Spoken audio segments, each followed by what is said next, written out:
Hello everyone, we are doing grade 11 NCRT exercise for the chapter Some Basic Concepts of Chemistry, and today we'll be doing question 1.19 to 1.24, and for the previous questions you can refer my other videos for the same topic.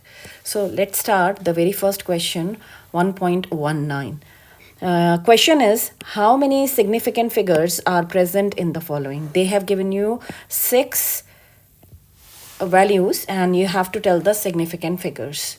Okay, so we know that significant figures are the all the certain digit plus the last uncertain digit, and we start with the very first one. So it is 0.0025. Okay, so in this case we are having two significant figures. Why? Because if we are shifting this decimal to this place after 2, so it will be 2.5. We can write it as 2.5 into 10 raised to the power minus 3. So here decimal is there. These zeros are just to give position to the decimal. Therefore, these zeros are not significant. And we have the rule that zeros to the left of non-zero digits are not significant. So we are having two significant figures. In the second one, number is 208. So we have simply three significant figures. Here we are having 4 because zeros in between non-zero digits are significant. Same the case here also. In the fourth one, we are having only 3 significant figures. Why? Because zeros to the right of non-zero digit and zeros which are not to the right of decimal, because we are not putting any decimal here. Okay, if suppose we want to put, then we will put here. So therefore these zeros are not to the right of decimal, they are to the left of decimal. Okay, so these zeros are not significant. Therefore we are having 3 significant figures. Okay, I am repeating again, these zeros are not to the right of decimal because we are not showing here decimal, and if we want to put decimal, then they will come on the left, not on the right. Okay, so these zeros on the right of non-zero digits are not significant if they are not to the right of decimal. If they are to the right of decimal, then they are significant. So let's see this example. Okay, so in this case this 0 is significant. Why? Because here 0 is to the right of the decimal. Okay, so all these zeros after 5 will be significant, and therefore we are having 4 significant figures. Clear? Why these zeros are not significant? I hope this is clear. The last one. In this case, we are having 5 significant figures. It's very simple because these 2 zeros are between non-zero digits. They are supposed to be significant. So 5 significant figures in this case. So be very clear about such type of example. Don't get confused. So suppose, for example, I'm writing simply 100. We are having in this case only 1 significant figures. But if I'm writing 100.0, then we are having 4 significant figures. Next question. 1.20. Round up the following up to 3 significant figures. Okay. So here we will apply the rule that the digit which is next to the digit till where we have to round up, we have to check that one. And if that digit is greater than or equal to 5, then we have to add 1 to it. Otherwise, we will eliminate the rest of the digits, or we will round up the number. So we'll apply, then it will be more clear. So here in this case, the first number is 34.216. Okay, and we have to round up till 3 significant figures. So I have shaded this, highlighted the area. We have to round up till these 3 digits. So we have to look the fourth one now, because we have to eliminate from there. Have a look here, this one. 1 is less than 5. Okay, so what we will do, we will eliminate these 2 digits without doing any change in 2. So here we will have number 34.2. Why we are doing this? Because 1 is less than 5. So we have to check the digit which is next to the last digit which we want to keep. And if that digit is greater than or equal to 5, then only we will add 1 into the last digit. Like more example will give you the clear idea. So here again 1 is there, therefore we will cut down these digits without doing any change in this number, so answer will be this one. But here in the next example, have a look here. In this case we have to keep these 3, okay, and this is the last one, 7 is greater than 5. Okay, so what we will do, we will eliminate 7, but before that what we will do, we will add 1 in 9. Okay, so when we add 1 in 9, it will become this value 0.0460, or I'll show it here. So what we are doing, 0.0459, we will add 1 in this, so we will be getting this answer. Why we are doing this? Because here the last digit which we are dropping is greater than 5, so therefore in the previous one we'll add 1. In this case also, your 8 is what? 8 is greater than 5, so therefore we will add here. Okay, so but in this case, since we are not putting any decimal, so we will write down this as 2810, because we have to mention the significant figures in this case, because we are not having any decimal in this number. Okay, so we will drop down 8, but we will maintain the 4th place, therefore we'll put 0 on the 4th place, add 1 here, so it will become 1. So this is all about this question. Come to the next one. Question 1.21. The following data are obtained when dinitrogen and dioxygen react to form different compounds. So this is the table. Here they have given the masses of dinitrogen, and here they have given the masses of dioxygen. That is N2 and here O2 are reacting, and these are the values. And what we have to do in the first part, which law of chemical combination is obeyed by the above experimental data, and give its statement. So we'll do first part, then we'll go to the next one. So for the first part, what we are going to do, we will make this table again according to what we need.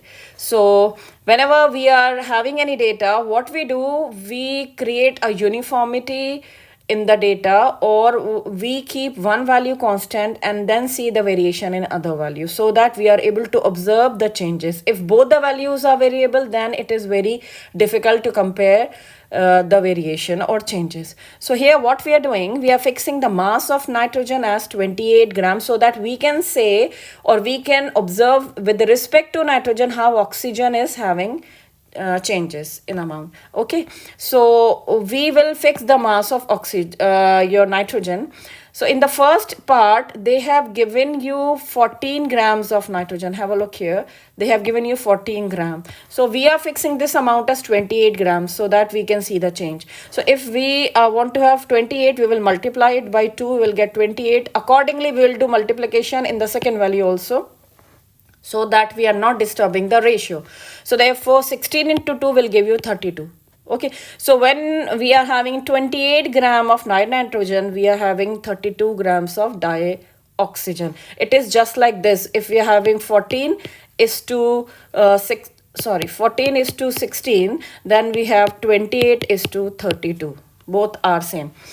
Same we do in the second one. We'll multiply by 2 to get the 28 value, and the same we'll do to the other side also for dioxygen.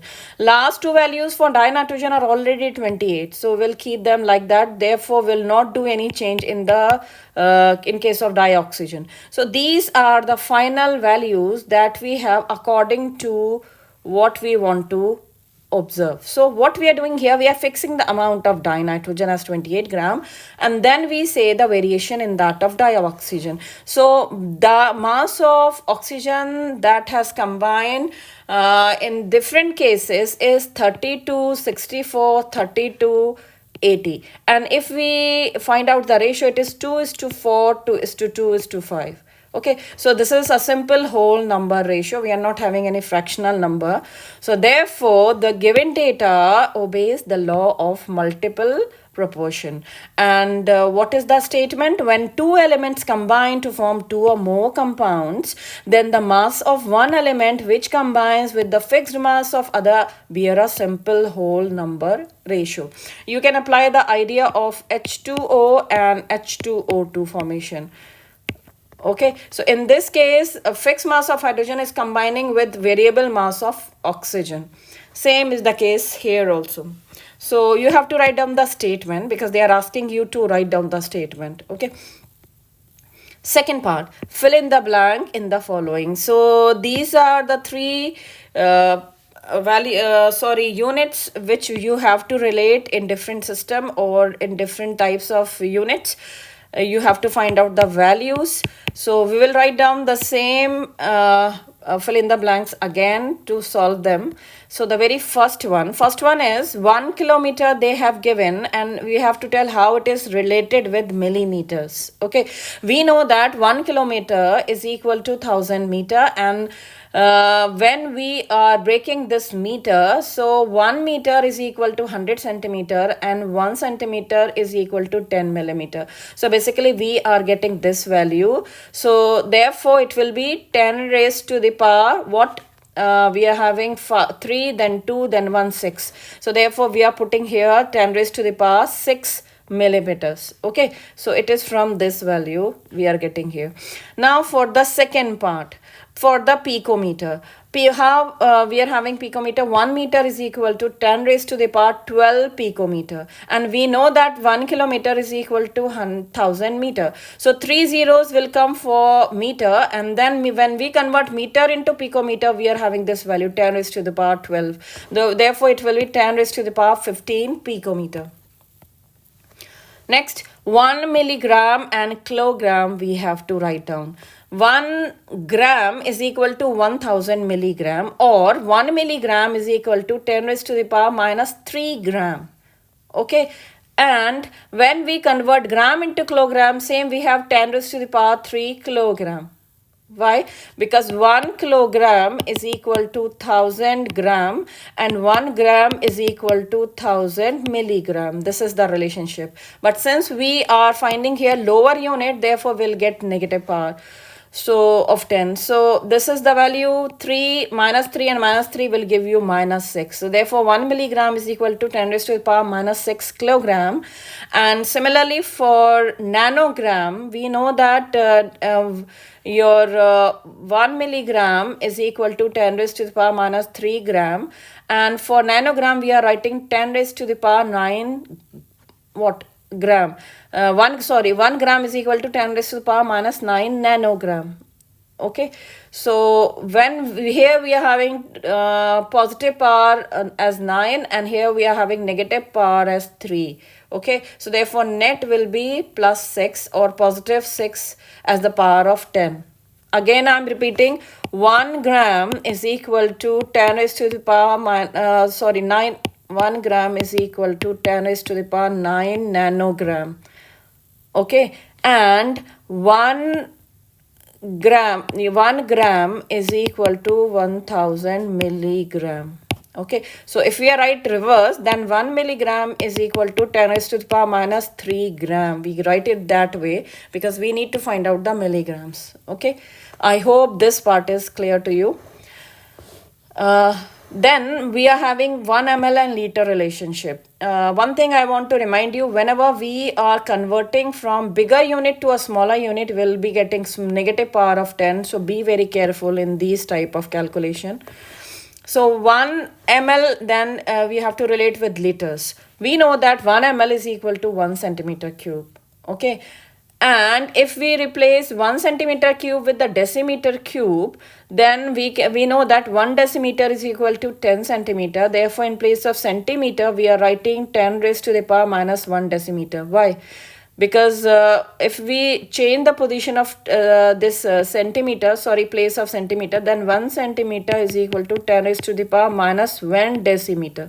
Okay, so therefore we are getting value here because we are coming from bigger unit to the smaller unit. Now, this is the value, and why we are putting cube, therefore the whole quantity will keep in the bracket and then we'll put 3 outside. So it will be 10 raised to the power minus 3 decimeter cube. Okay. So this is all about this question. Now come to question 1.22. Question is, if speed of light is 3 into 10 to the power 8 meters per second, calculate the distance covered by light in 2.00 nanosecond. What is nanosecond? Nanosecond is 1 nanosecond is equal to 10 raised to the power minus 9 second, or 1 second is equal to 10 raised to the power 9 nanosecond. Okay.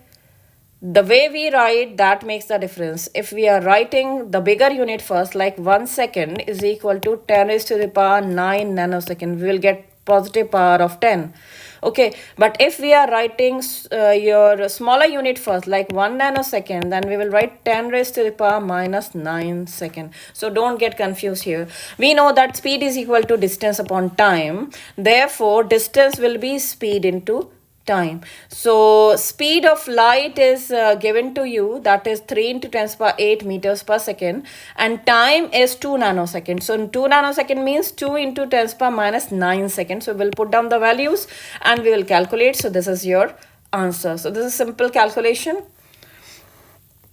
Question 1.23. In a reaction A plus B2 giving AB2, identify the limiting reagent, if any, and in the following reaction mixture. So they have given you 5 reaction mixtures. In each case, you have to find out the limiting reagent, if there is any, for this reaction. So whenever they are giving you any reaction and related to any reaction, either specific or a general one, you have to give some answer. Very first step you should do is to write down the equation, whatever giving to you, and then balancing that equation. So we are writing here equation A plus B2 giving AB2. The equation is already balanced. So we will write down the stoichiometry of the reaction, that how A and B are related to each other, reacting with each other to give the product. So when one atom of A is combining with one molecule of B, I'm writing here one molecule of B and one atom of A, be very specific, to give one molecule of your product, or 1 mole of A is combining with 1 mole of B2 to give 1 mole of the product. So we have to remember this stoichiometry or relationship between amount of A and B molecule. So the first condition which is given to you is 300 atoms of A and 200 molecules of B. Now we know that whatever reactant or reagent is in a smaller amount, that amount will be significant for you. How? That is, we know that from stoichiometry that we have written here, that one molecule of B is combining with one atom of A. Therefore, 200 molecules of B will combine with 200 atoms of A. Simple. But they have given you 300 atoms. Therefore, 100 atoms will be in excess.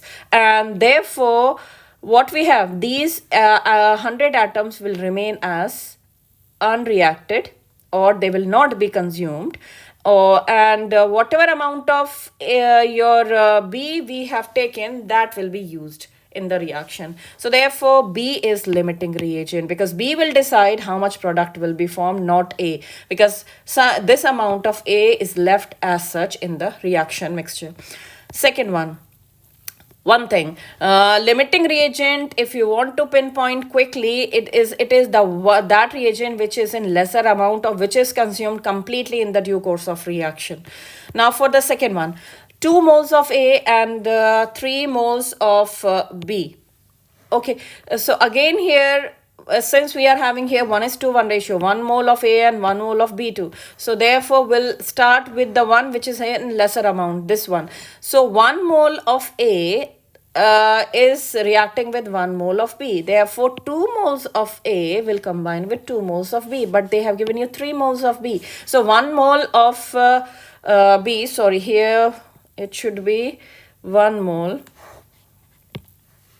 1 mole of B will be in excess, and therefore what we have, the one which is in limited amount which is consumed completely is the A. So A is the limiting reagent because A will be used up completely. So I hope this is clear. The one which is in lesser amount, which is consumed 100% in the reaction, which is not left unreacted, is the limiting reagent.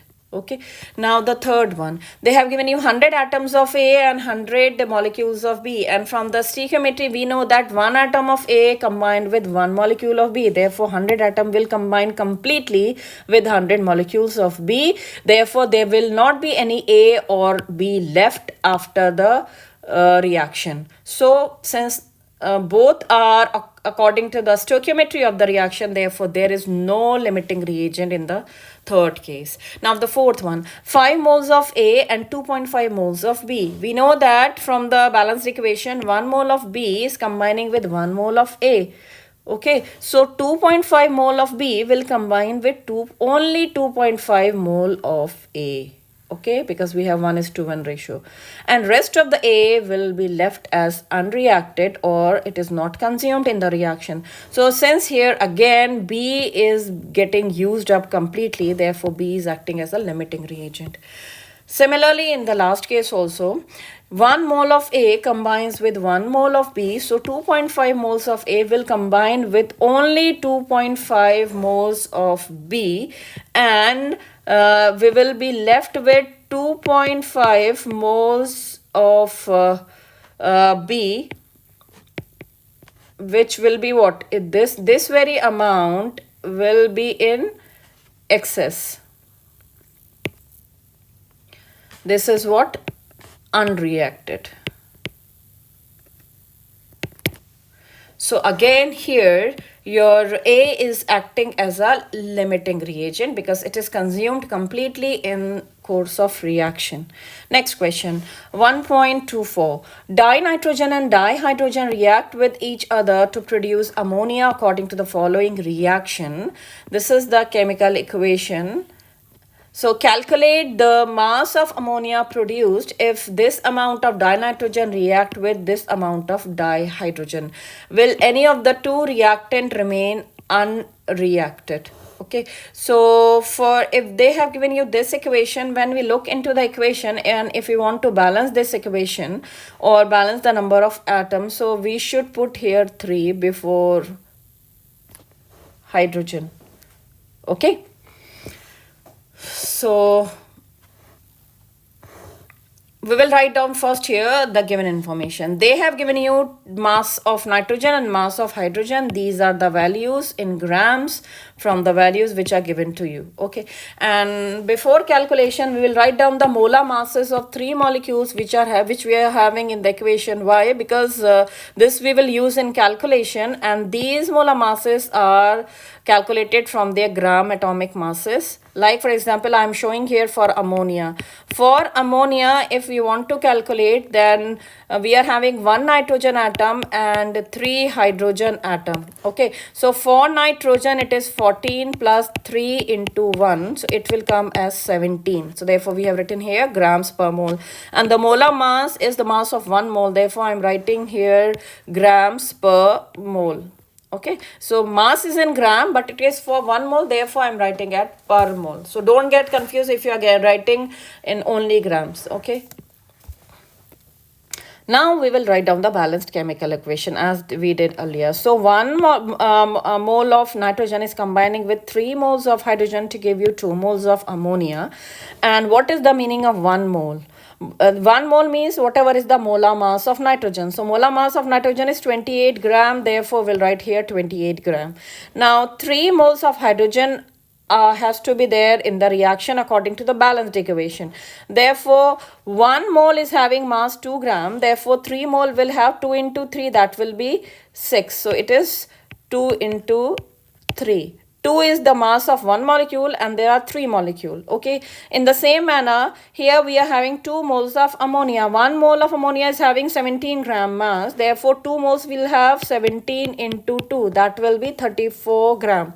So, before calculation, first write down the balanced chemical equation, then write down this stoichiometry of the reaction, and then find out the masses which should be there according to the stoichiometry of the reaction or balanced chemical equation. Now the first part, 28 grams of nitrogen react with 6 grams of hydrogen. This is according to the balanced chemical equation. Therefore, 2000 gram of nitrogen will react with 6 by 28 into 2000 gram of hydrogen. So we'll get this very amount of hydrogen.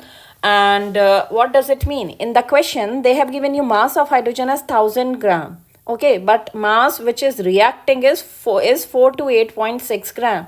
So rest of the hydrogen will remain as unreacted, or hydrogen is in excess. So nitrogen is consumed completely, therefore nitrogen is acting as a limiting reagent, and therefore nitrogen will decide how much amount of ammonia will be produced in the given reaction. So we will find out now amount of ammonia with the help of nitrogen again. Therefore 28 gram of nitrogen is producing 34 gram of ammonia. This is according to the balanced chemical equation. So therefore 2000 gram of nitrogen will produce this very amount of ammonia, and it is 2.428 into 10 raised to the power 3 grams. Okay, so this is the mass of ammonia produced, which they are asking in your question. For the second part, they are asking if there is any reactant which is not reacting or which is left as unreacted, unconsumed in the end. So the answer is yes, we are having one reactant, and that reactant is hydrogen. That we have calculated in the very beginning, that hydrogen will remain as unconsumed. Why? Because only some amount of hydrogen is used, rest will remain as unreacted. So mass of hydrogen which is left or which is not consumed is mass given minus mass reacted.